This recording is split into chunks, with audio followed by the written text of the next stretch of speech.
जय हिंद प्यारे साथियों, कैसे हैं सभी के सभी। आशा करते हैं कि आप सभी ठीक ठाक होंगे और आप सभी की पढ़ाई लिखाई एकदम मस्त चल रही होगी। आप सभी एग्जाम 2026 के लिए एकदम सीरियसली पढ़ाई कर रहे होंगे, जोर तोर से लगे हुए होंगे।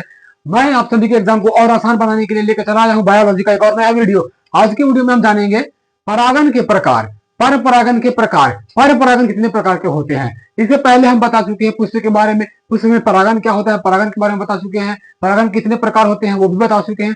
और आज की वीडियो में हम पढ़ेंगे पर परागन के प्रकार, पर परागन के कितने प्रकार होते हैं और उसके बारे में थोड़ा सा जानेंगे। तो आज का हमारा टॉपिक है पर परागन के प्रकार। तो चलिए जरा देर नहीं करते हैं, वीडियो को सीधे शुरू करते हैं। आज तो अब हमारा पहला टॉपिक है, कहता है कि पर परागन, पर परागन, पर परागन का प्रकार, पर परागन के प्रकार। तो देखो पर परागन जो होता है ना, कई प्रकारों से होता है। सबसे पहले जानना है कि पर परागन होता क्या है। तो बताए होंगे कि पर परागन में कि जब किसी पुष्प से परागकण निकलकर किसी दूसरे पुष्प के वर्तिकाग्र तक पहुंच जाता है तो उसे हम पर परागन कहते हैं। ठीक है।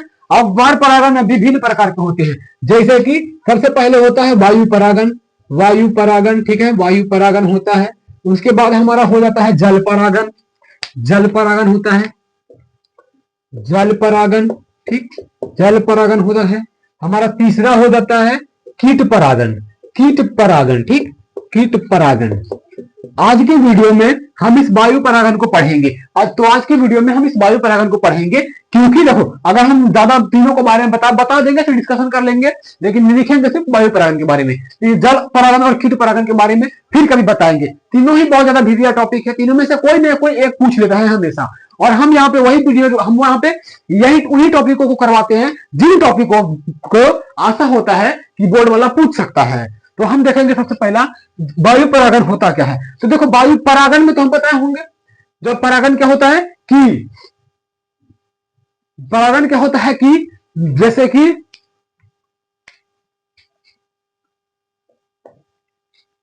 कि परागन होता है कि जब कोई पुष्प से परागकण निकल के किसी दूसरे पुष्प के वर्तिकाग्र तक चला जाता है तो उसे हम परागन कहते हैं। ठीक है।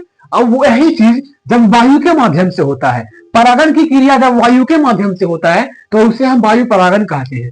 परागन के माध्यम, परागन का जो होता है माध्यम वो वायु होता है तो उसे हम वायु परागन कहते हैं। और जब जल होता है तो उसे जल परागन कहते हैं। और जब वही परागन जो होता है वो कीट के माध्यम से होता है तो उसे हम कीट परागन कहते हैं। जल परागन जल से होगा, वायु परागन वायु की सहायता से होगा, कीट परागन कीट की सहायता से होगा। तो आज की वीडियो में हम देखेंगे, देखो आज की वीडियो में हम देखेंगे, डिस्कशन करेंगे कि वायु परागन क्या है। वायु परागन को अंग्रेजी में एनिमोफिली कहा जाता है। वायु परागन को अंग्रेजी में एनिमोफिली कहते हैं, एनिमोफिली कहा जाता है। ठीक है। वायु परागन को अंग्रेजी में एनिमोफिली कहा जाता है। एनिमोफिली होता क्या है, हम लिखेंगे यहाँ पे कि जब परागन जो होता है, परागन किस माध्यम से होता है, परागन वायु के माध्यम से होता है, वायु के माध्यम से होता है, वायु के माध्यम से होता है। ठीक है। तो उसे कौन सी कहते हैं दोस्त, वायु परागन कहते हैं। वायु, तो उसे वायु परागन कहते हैं। ठीक है, उसे वायु परागन कहते हैं। ठीक, इतनी चीजें क्लियर हो गई।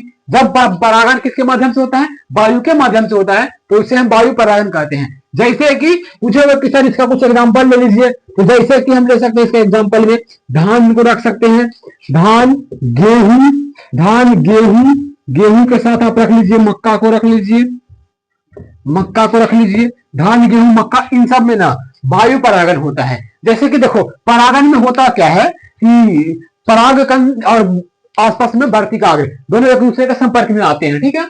तो देखो धान में कैसे होता है, आप देखे होंगे कि धान की फसल जब नया नया लगता है, लहलहाता है फसल, तब हवा चलने पर ना पूरा फसल लोच मारता है, पूरा फसल डोलता है एकदम इधर से उधर। और जब डोलता है तो गैस करिएगा, जब डोलेगा तो एक फसल दूसरे फसल से टकराएगा, एक फसल दूसरे फसल से टकराएगी, तो वही में ना, वही टकराने के दौरान परागन की क्रिया हो जाती है। ठीक उसी प्रकार से गेहूं में भी होता है, गेहूं में भी हवा के जरिए होता है, और मक्का में भी कहीं ना कहीं मक्का में भी होता है। ठीक है, मक्का में भी यही चीज होता है। तो हम लिख लेंगे कि वायु के माध्यम से होने वाले परागन को वायु परागन कहते हैं। ठीक है। अब हम देखेंगे कि वायु परागन में होता क्या है। जैसे वायु परागन में जो पुष्प होते हैं वो पुष्प किस प्रकार के होते हैं, उन पुष्पों का अनुकूलन कैसा होता है, वायु परागण में जो पुष्प प्राप्त होते हैं वो पुष्प प्रायतः कैसे होते हैं। तो देखो अगर हम बात करेंगे ना तो देखना धान का जो पुष्प अगर तुम देखोगे ना धान के फूल तो पता ही नहीं चलेगा। धान जो होता है उसका पुष्प इस परागण से जो प्राप्त पुष्प होते हैं इन पुष्पों का आकार छोटा होता है एवं शुष्क होते हैं, आकार छोटा होता है एवं शुष्क होते हैं। दूसरा हम देख सकते हैं इनका अनुकूलन में कि ये पुष्प ना ज्यादा रंगहीन होते हैं, इनमें कोई रंग नहीं होता है, रंगहीन होते हैं, इनमें गंध भी नहीं होता है। और इस वायु परागण से जो पुष्प प्राप्त होते हैं उन पुष्पों को वायु परागति पुष्प कहा जाता है। वायु परागण से पुष्प जो प्राप्त होते हैं उन पुष्पों को हम कहते हैं वायु परागति पुष्प।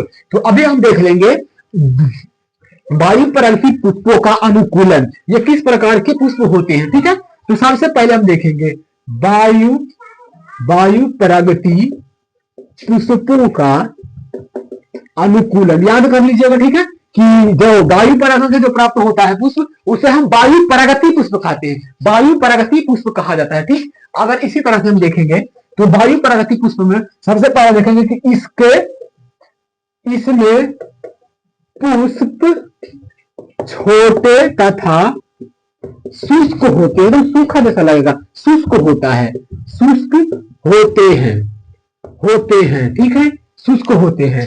लिखेंगे इसमें लिखेंगे इसमें कोई गंध नहीं होता है, इसमें कोई गंध नहीं होता है ठीक। अगला लिख लेंगे हम, अगला लिखेंगे कि ये पुष्प प्रायः रंगहीन होते हैं, प्रायः रंगहीन होते हैं ठीक है, प्रायः रंगहीन होते हैं। दूसरा लिखेंगे कि ये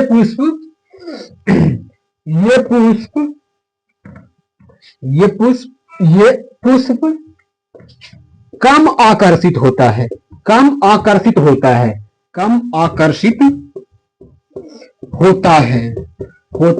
तो ये इन पुष्पों का अनुकूलन होता है। ये पुष्प न कम देखने में उतना अच्छा नहीं लगता, जैसे नॉर्मली जो गुलाब का फूल हो गया, कमल का फूल हो गया, चमेली का सब फूल होता है वो देखने में बहुत अच्छा लगता है, देखने में सुंदर लगता है। लेकिन एक वायु परागण से जो पुष्प प्राप्त होते हैं, एनिमोफिली से जो पुष्प प्राप्त होते हैं वो पुष्प देखने में उतना अच्छा नहीं लगते हैं। यह पुष्प में कम आकर्षण होता है एवं इनमें रंग भी नहीं होता, रंगहीन होता है, गंधहीन होता है और ये पुष्प सूक्ष्म तथा छोटे होते हैं। अगर हम इसी को ध्यान से समझेंगे तो सबसे पहले कहेंगे कि वायु परागति पुष्पों में अनुकूलन क्या होता है। तो इसमें पुष्प छोटे तथा शुष्क होते हैं, पुष्प छोटे तथा शुष्क होते हैं, इसमें कोई गंध नहीं होता है, इसमें गंध नहीं होते हैं, गंधहीन होते हैं। ये पुष्प प्रायः रंगहीन होते हैं, ये रंग इसमें भी रंग भी नहीं होता है, अलग अलग रंग नहीं होता है। ये पुष्प कम आकर्षित होता है, ये पुष्प कम आकर्षित होता है। जैसे कि आप लिख लीजिएगा उदाहरण के तौर पे, ऐसे लिख लीजिएगा उदाहरण में क्या हम बताएंगे, धान मक्का गेहूं और चाहे तो आप बाजरा वगैरह भी लिख सकते हैं, धान मक्का गेहूं बाजरा वगैरह भी इसमें लिख सकते हैं। वैसे पुष्पों को लिखिएगा जिसमें वायु परागण हो। ठीक है, तो हमारा आज के लिए इतना ही। आशा करेंगे कि आपको समझ में आया होगा, अच्छी से बात समझ में आई होगी। आप लिख लीजिएगा ठीक है, आपको ऐसा भी आया है क्योंकि इस बोर्ड में पूछते रहता है। तो आशा करेंगे आपको कि अच्छे समझ से आया होगा। और अगर आपको समझ में आया होगा तो आप वीडियो को लाइक कर दीजिएगा, चैनल को सब्सक्राइब कर दीजिएगा और शेयर कर दीजिएगा एकदम दबा के दूसरों के साथ, कि उनका भी तैयारी ठीक से हो जाए और हमें भी थोड़ा हेल्प मिल जाए। तब तक के लिए जय हिंद, मिलते हैं आपसे अगले वीडियो में।